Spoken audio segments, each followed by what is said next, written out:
所有科技都让人合作 ，AI 让人不再需要彼此。前几天我看到一篇博士生写的文章，在网上传疯了。一个物理化学方向的博士生做了2年 AI for Science， 突然发了一篇长文说这个领域不对劲了，而且非常不对劲。这篇文章里有很多犀利的观察，但最让我停下来想了很久的是他说的一件私人的事。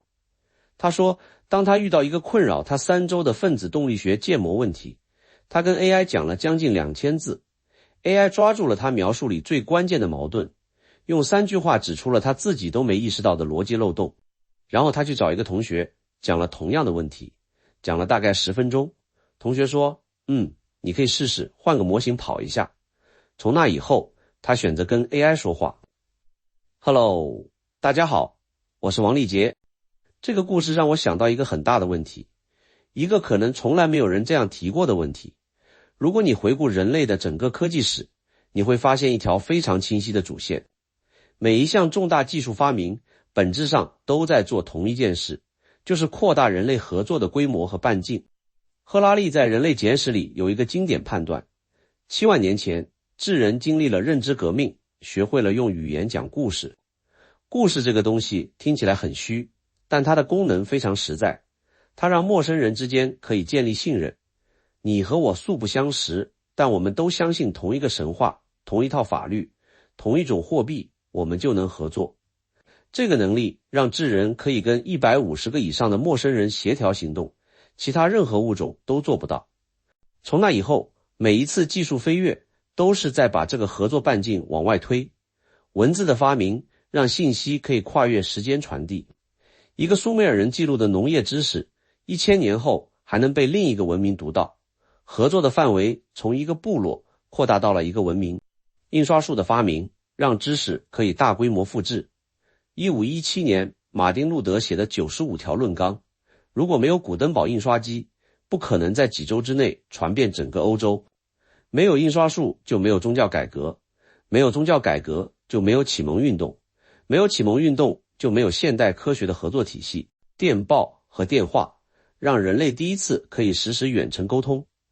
全球贸易体系就是在电报时代真正成型的。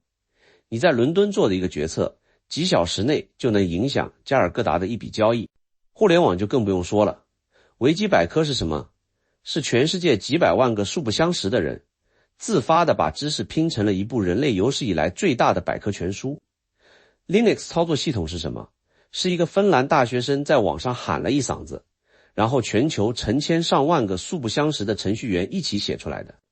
互联网让几十亿人可以同时参与同一个项目，把人类的合作能力推到了史无前例的高度。你看到规律了吗？语言、文字、印刷、电报、电话、互联网，每一项技术的核心功能都是降低人与人之间协作的摩擦力，让更多的人能在更大的范围内更高效地一起做事。而且请注意，这些技术不只是让合作更方便了，他们让原本不可能合作的人变得可以合作了。没有文字，一个埃及人和1000年后的希腊人之间不可能有知识传承。没有印刷术，一个德国教士的思想不可能在几周内点燃整个欧洲。没有互联网，一个芬兰大学生不可能号召全世界的程序员一起写出一个操作系统。每一次技术飞跃的本质都是把原本孤立的人连接起来，然后创造出只有连接才能产生的东西。这条主线贯穿了整整7万年。但是 AI 出现了。 AI 做的事情跟以上所有技术都不一样。以前的技术是在人与人之间搭桥，你想跟远方的人合作，电话帮你搭桥；你想跟全世界的人合作，互联网帮你搭桥。桥的两头永远站着人。 AI 不搭桥， AI 直接把桥对面那个人替换掉了。回到那个博士生的故事，他遇到一个很难的问题，以前他会怎么做？他会去找导师，找师兄，找同学。这个过程虽然低效，但本质上是在建立人与人之间的知识连接。你教我一点，我教你一点，大家共同构建一个认知网络。但现在他发现跟 AI 沟通比跟任何人都高效。AI 从他的认知框架出发，不需要他先花半小时解释什么是哈密顿量，什么是波恩奥本海默近似 AI 全都知道， AI 在等他说重点。于是他做了一个完全理性的选择，不再找人了。而且不只是沟通，那个博士生还观察到了另一件事。他说他进实验室的第一天就问了一个问题，请问哪位老师是 AI for Science 方向毕业的？没有人，一个都没有。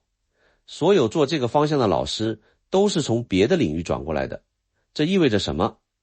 意味着传统的导师制，这个人类维持了几千年的知识传递系统，在这个领域已经失效了。知识不再通过人传给人，而是通过 AI 重新构建。你想想，师徒关系是人类最古老的合作模式之一。苏格拉底教柏拉图，柏拉图教亚里士多德，这条线延续了2000多年。师傅和徒弟之间的那种磨合、碰撞，甚至争吵，不只是在传授知识，更是在锻造一种人与人之间的知识纽带。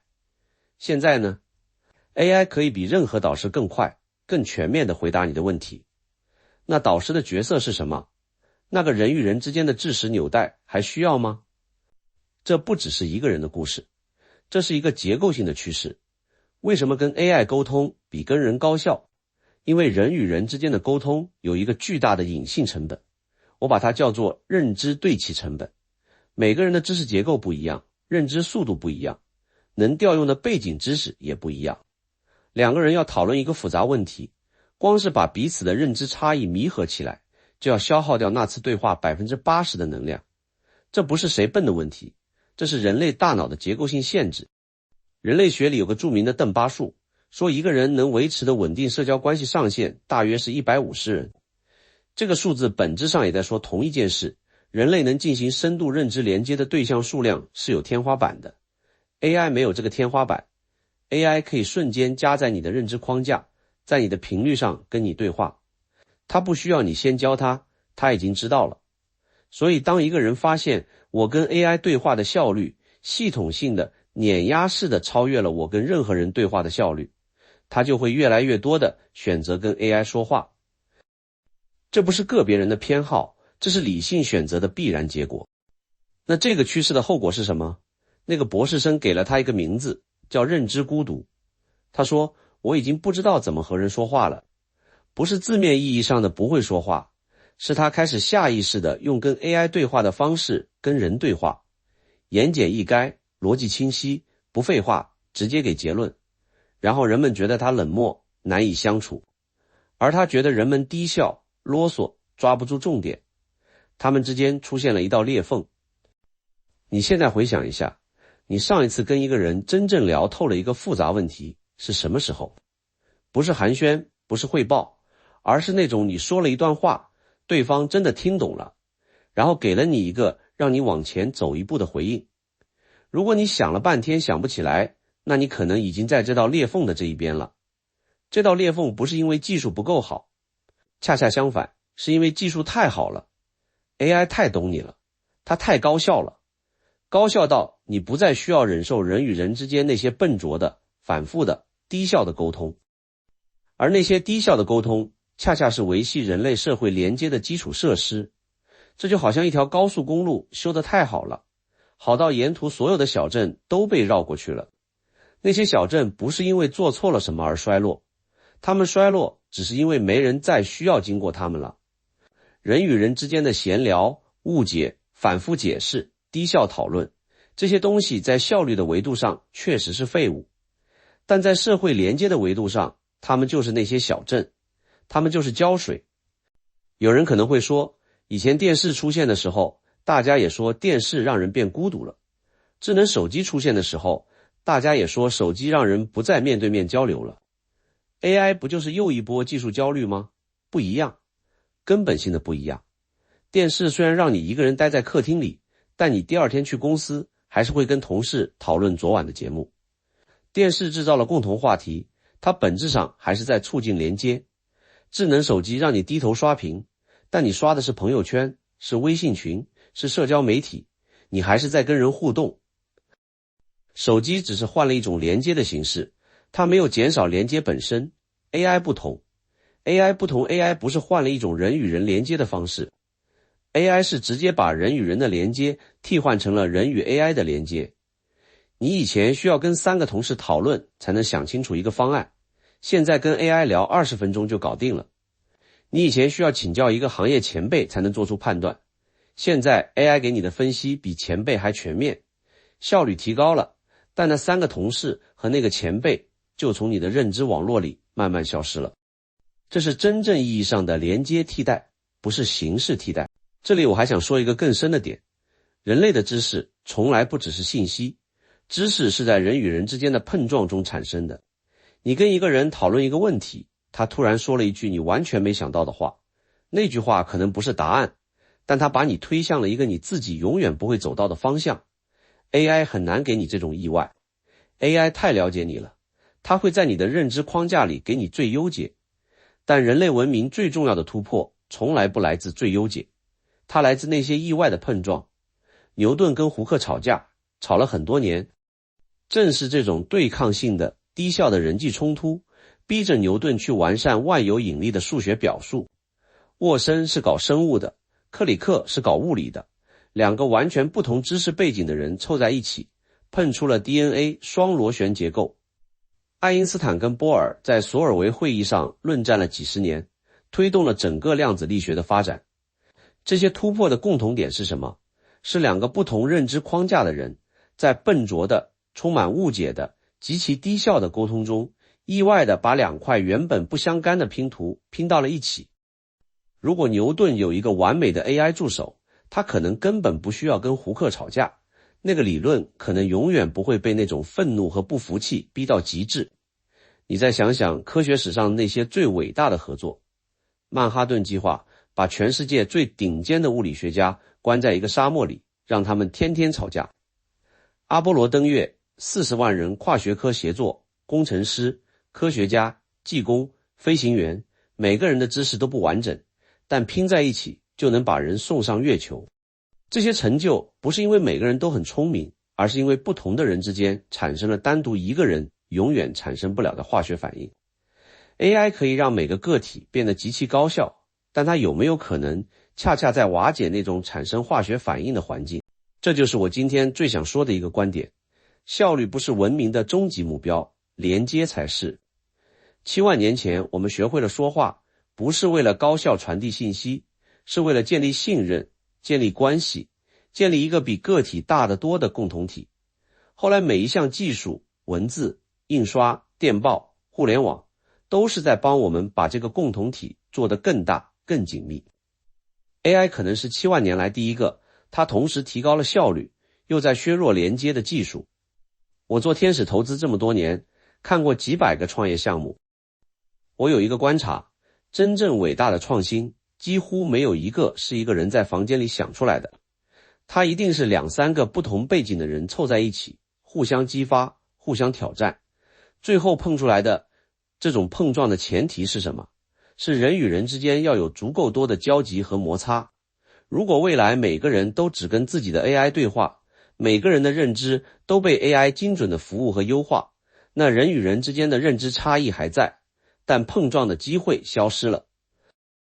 你活在你的 AI 气泡里，我活在我的 AI 气泡里，我们都很高效，但我们之间再也碰不出火花了。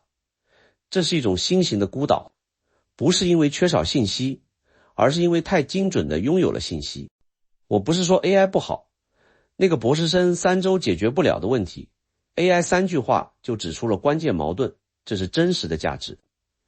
但我想说的是，当你不再需要通过别人来理解世界的时候，你跟这个世界之间的关系变了，而且这种变化可能是悄无声息的。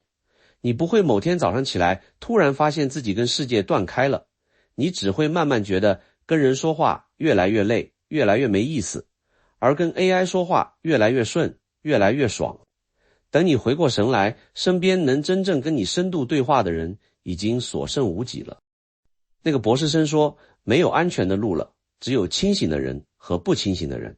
我同意他的话，但我想换一个方式来讲。清醒不是恐惧，清醒是看到 AI 正在重新定义人与人之间的关系，然后有意识地去守护那些看似低效但真正重要的连接。我自己也在反思这个问题，我现在每天大量使用 AI 来帮我工作，帮我思考，但我同时也在提醒自己，不能因为 AI 太好用了就停止跟真人碰撞。因为我最好的投资判断从来不是在电脑前想出来的，而是在跟创业者面对面聊天的时候，在那些看似闲扯的对话里，突然被一句话击中的。那种击中是 AI 给不了我的。下次你遇到一个难题，当然可以先问 AI， 但偶尔也去找一个人聊聊，不是因为那个人能给你更好的答案，而是因为在那个笨拙的低效的对话过程中，你们之间正在发生一些 AI 理解不了的事情。那个东西叫做共同经历，它是人与人之间最深的连接方式，也是文明真正的燃料。没有任何算法可以替代它，因为它的价值恰恰来自于它的低效和不完美。你怎么看这件事？你有没有感受过那种认知孤独？你跟 AI 的对话有没有在不知不觉中替代了你跟某个人的对话？我是王立杰，我们下期见。